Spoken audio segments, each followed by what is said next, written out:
Hello everyone. तो जैसा कि आप जानते हैं कि मैं आपको जेटेट की तैयारी करवा रही हूँ। एसएसटी का फ़िलहाल हो रहा है, जिसमें कि ये हिस्ट्री का ये नेक्स्ट चैप्टर है भारतीय आंदोलन। तो भारतीय आंदोलन का मतलब क्या है? तो राष्ट्रवाद, अर्थ, लोगों में साझा पहचान, एकता और राजनीतिक आकांक्षा की भावना। मतलब nationalism means a shared sense of identity, unity and political aspiration among people. It was not a single event. देखिए, ऐसा है कि भारतीय राष्ट्रवाद का विकास राजनीतिक संगठनों, प्रेस, शिक्षा, मतलब कि news, print culture, education, social reform and colonial struggle. तो ये एक दिन की बात नहीं थी, ये इसमें कई सारे फेजेस इवॉल्व हैं। अब मैं बात करती हूँ इसके बैकग्राउंड की, या ये किस तरीके से आना स्टार्ट हुआ। तो economic impact of colonial rule, land revenue pressure. देखिए, ये सब प्रेशर बन गया था। Commercialization and decline of some traditional industries, modern education created a new educated middle class and political awareness.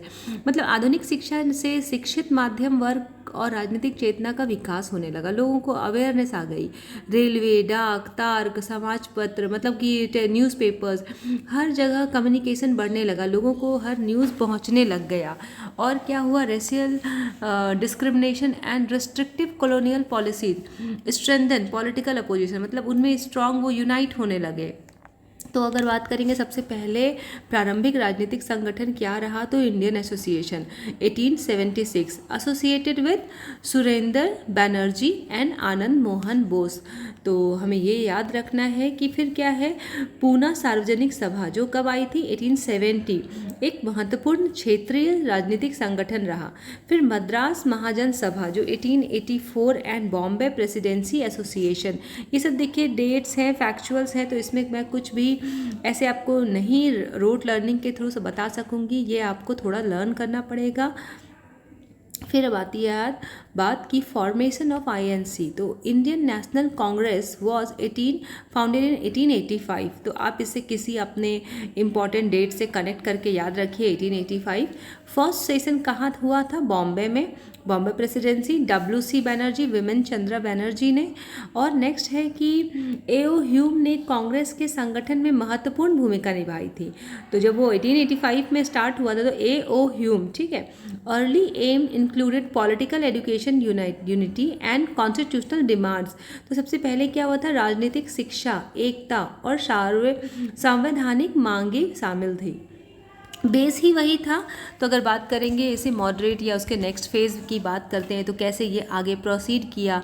तो बहुत सारे जो लीडर्स थे, जैसे दादा भाई नौरोजी, गोपाल कृष्ण गोखले, फिरोज शाह मेहता, सुरेंद्र नाथ बनर्जी, ये सब बहुत इम्पॉर्टेंट थे। तो इन्होंने क्या किया कि याचिका, भाषण, मतलब इन सब चीज़ों को पार्टिसिपेट करने लग गए। उन्होंने प्रशासन और विधान परिषदों में भारतीयों की अधिक भागीदारी की मांग की, ताकि बोले कि और लोग जुड़े इस मुहिम के साथ।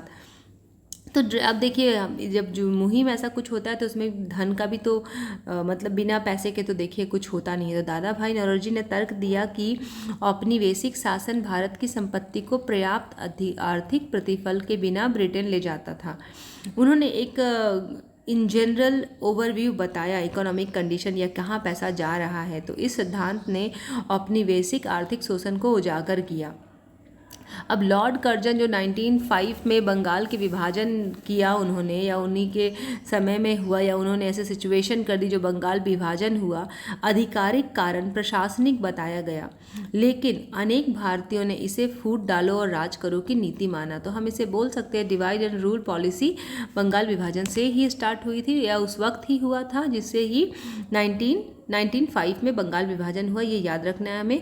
बंगाल पार्टीशन वॉज एन्यूल्ड इन, मतलब उसे फिर रद्द कर दिया गया कब? तो 1911 में। अब आती है स्वदेशी का बहिष्कार होना, या स्वदेशी एन बहिष्कार की। स्वदेशी का बहिष्कार नहीं, स्वदेशी चीज़ों को एक्सेप्टेंस कैसे लेना है। स्वदेशी ने भारतीय वस्तुओं के उपयोग को बढ़ावा दिया।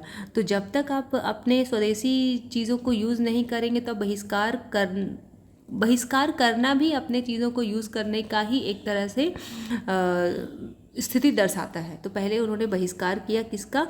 वेस्टर्नाइजेशन का, विदेशी चीज़ों का। राष्ट्रीय शिक्षा और स्वदेशी उपयोगों को प्रोत्साहन मिला, तो रोजगार भी बढ़ गए। प्रमुख नेताओं ने में बाल गंगाधर तिलक, विपिन चंद्र पाल, लाला लाजपत राय और अरविंद घोष शामिल थे, जो उन्होंने स्वदेशी आंदोलन चलाया या स्वदेशी चीज़ों का उपयोग करना स्टार्ट किया और बहिष्कार भी किया साथ ही साथ विदेशी चीज़ों का।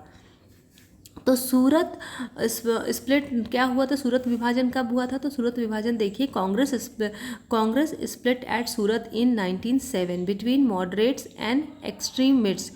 मतलब कि सूरत अधिवेशन में कांग्रेस उदारवादियों और उग्रवादियों में विभाजन हुई। तो अगर देखेंगे तो सूरत विभाजन याद रखना है हमें 1907 में। तो बंगाल विभाजन कब हुआ था? 1905 में। मैं साथ ही साथ कनेक्ट करके पढ़ा रही हूँ। अब बात आती है मुस्लिम लीग एवं लखनऊ समझौता।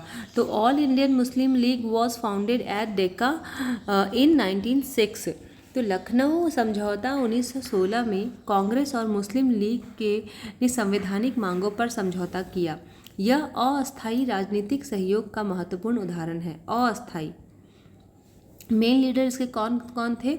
तो मेन लीडर थे बाल गंगाधर तिलक और एनी बेसेंट, जो डिमांड किए थे क्या? Self government, home rule for India. The movement expanded political participation. मतलब भारतीय राजनीतिक लोगों का पार्टिसिपेशन डिमांड किए थे। जन आंदोलन हुआ।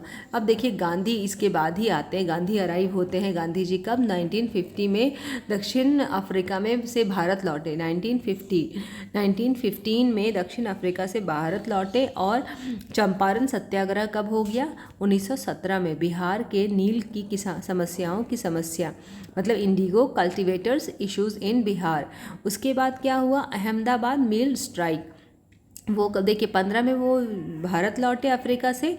फिर चंपारण सत्याग्रह हुआ 1917 में। फिर 1918 में श्रमिक लेबर डिस्प्यूट हो गया। फिर 1918 में ही आपका खेड़ा सत्याग्रह हुआ, जिसमें कि फसल खराब होने के बाद किसानों के लिए राजस्व राहत उनको नहीं देना पड़ा।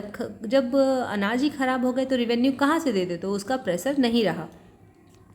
अब बात आती है Rowlatt act and Jallianwala Bagh, जो कि हम सब जानते हैं एक बहुत ही ज़्यादा दर्दनाक समय रहा था। तो रॉलेट एक्ट 1919 के सामान्य कानूनी सुरक्षा के बिना नज़रबंदी दमन की सख्तियाँ बढ़ी। और क्या हुआ? Gandhi launch a nation wide protest against the act. तो गांधी ने नेशन वाइड एक बड़े पैमाने पर इसको किया। कब? अमृतसर के जालियांवाले बाग में हत्याकांड। जनरल डायर ने भीड़ पर गोली चलाने का आदेश दिया। तो ये कब हुआ था? 13 अप्रैल। बहुत ही ख़राब दिन था। 13 अप्रैल 1919 में जालियांवाला बाग अमृतसर में हुआ था ये। अब बात आती है असहयोग आंदोलन की, जो 1920 से 22 के बीच में हुआ। तो 1920 में गांधी के नेतृत्व में शुरू खिलाफत मुद्दे से जुड़ा हुआ था ये। तो इसमें संस्थाओं, विदेशी कपड़ों और उपाधियों का बहिष्कार, खादी और राष्ट्रीय संस्थानों को बढ़ावा मिला। तो गांधी जी के आते ही उन्होंने स्वदेशी आंदोलन पे बहुत काम किया। 1922 में चोरी चौरा घटना के बाद आंदोलन वापस लिया गया 1922 में। अब देखिए समझते हैं चोरी चौरा चोरी चौरा एक ऐसा आंदोलन था जो 1922 में उत्तर प्रदेश के गोरख में घटना हुई थी, जिस घटना में हिंसा के कारण असहयोग आंदोलन वापस ले लिया गया। और इसमें चोरी चौरा का डेट हमें याद रखना है 1922। अब देखिए बात आती है साइमन कमीशन एवं नेहरू रिपोर्ट। तो साइमन कमीशन 1928 में भारत आया। इसमें कोई भारतीय सदस्य नहीं था। इसका विरोध साइमन गो बैक के नारे से किया गया, क्योंकि भारतीय नहीं था तो क्यों लेके आना है, तो इसलिए साइमन गो बैक। तो नेहरू रिपोर्ट जो आया 1928 में मोतीलाल नेहरू की अध्यक्षता में तैयार हुआ और संवैधानिक ढांचा प्रस्तावित किया। अब देखिए बात आते हैं लाहौर अधिवेशन एवं पूर्ण स्वराज की। तो लाहौर कांग्रेस अधिवेशन 1929 अध्यक्षता जवाहरलाल नेहरू ने की थी। कौन सा? तो लाहौर वाला किसने किया था? जवाहरलाल नेहरू ने किया था। कांग्रेस ने पूर्ण स्वराज को अपना लक्ष्य घोषित किया। 26 जनवरी 1930 को स्वतंत्रता दिवस के रूप में मनाया गया। अब देखिए बात आती है सविनय अवज्ञा एवं दांडी मार्च। तो जिस आप देख रहे हैं कि एक सीक्वेंस में बैक टू बैक यहाँ पे इतने सारे घटनाक्रम है, तो इस आंदोलन को हमें सबको लर्न करना है, लेकिन एक दूसरे से कनेक्ट करके लर्न कीजिए ताकि लर्न करना बहुत आसान रहे। तो सविनय अवज्ञा आंदोलन कब हुआ? 1930 में, जिसे नमक सत्याग्रह के साथ शुरू किया गया। गांधी की दांडी यात्रा ने ब्रिटिश नामक कानून को चुनौती दी। आंदोलन में औपनिवेशिक कानूनों को जानबूझकर उल्लंघन और व्यापक जन भागीदारी हुई। तो गांधी इरविन समझौता 1931 के बाद गांधी ने दूसरे गोलमेज सम्मेलन में भाग लिया। अब भारत के संवैधानिक सुधारों पर चर्चा के लिए लंदन में आयोजित किए गए क्या? तो अब गोलमेज सम्मेलन की हम बात कर रहे हैं। भारत के संवैधानिक सुधारों पर चर्चा के लिए लंदन में आयोजित किए गए। फिर प्रथम गोलमेज सम्मेलन कहाँ हुआ था? 1930। कांग्रेस ने भाग नहीं लिया उसमें। दूसरा कब हुआ? 1931। तो गांधी कांग्रेस के प्रतिनिधि के रूप में शामिल हुए। फिर तीसरा कब हुआ? तो 1932। कांग्रेस ने फिर से भाग नहीं लिया। तो कांग्रेस ने अपनी नाराज़गी दिखाई। आगे देखिए, गवर्नमेंट भारत सरकार अधिनियम या गवर्नमेंट ऑफ इंडिया एक्ट क्या था 1935 में? तो provided for provincial autonomy and proposed an all Indian federation. तो प्रांतीय स्वायत्तता का प्रावधान किया और अखिल भारतीय संघ का प्रस्ताव रखा। 1937 में क्या हुआ? तो प्रांतीय चुनाव हुए और कांग्रेस